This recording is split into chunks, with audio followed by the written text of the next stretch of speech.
Merci beaucoup, honorable président du Parlement des étudiants, honorable membre du bureau, honorable parlementaires étudiants, mesdames et messieurs, distingués invités.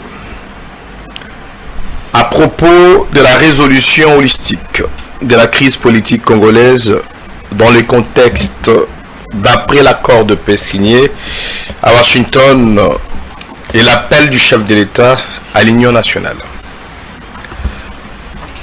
Mesdames et messieurs, chers compatriotes, la République démocratique du Congo traverse une des périodes les plus critiques de son histoire contemporaine, qui s'illustre des conséquences d'une guerre d'agression unique,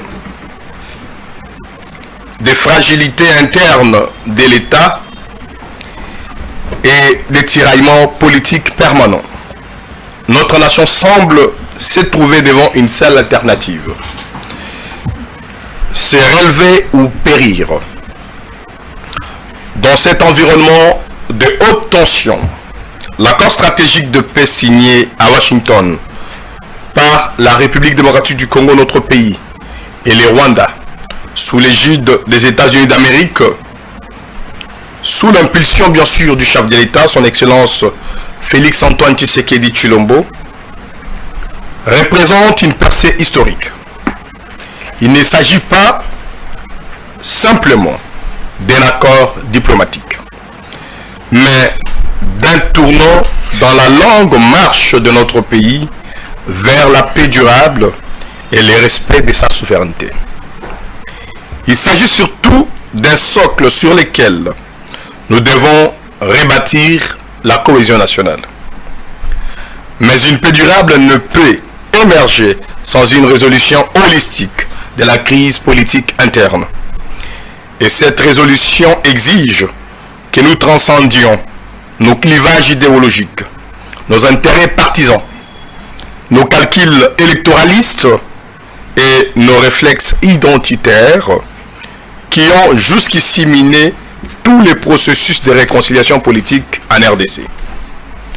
Transcender les divisions, c'est faire de la nation une priorité.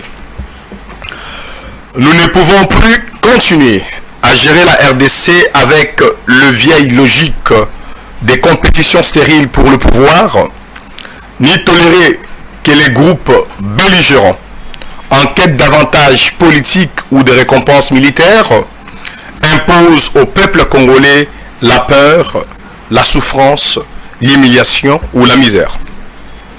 Nous saluons ici les tandems Senko et CC pour sa démarche constante en faveur de la paix.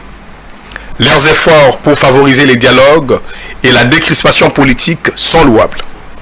Toutefois, nous tenons à rappeler à ces institutions morales que leur rôle ne saurait dévier vers des positions partisanes ou des lectures tendancieuses de la crise.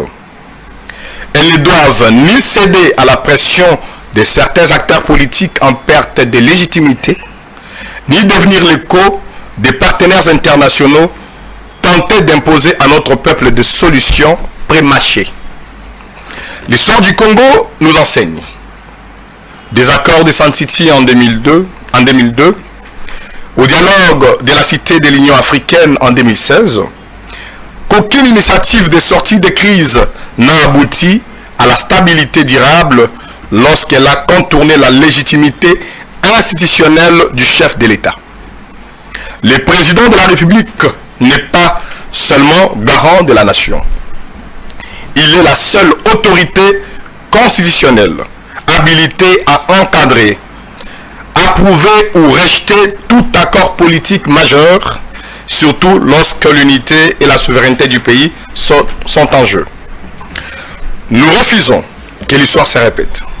Rappelons que dans d'autres pays, comme la Colombie dans le conflit avec le FARC, ou le Sri Lanka après des décennies de guerre civile, c'est toujours l'État central, incarné par un chef de l'État, qui a dirigé et validé les processus de paix. C'est une exigence de souveraineté et de cohérence politique.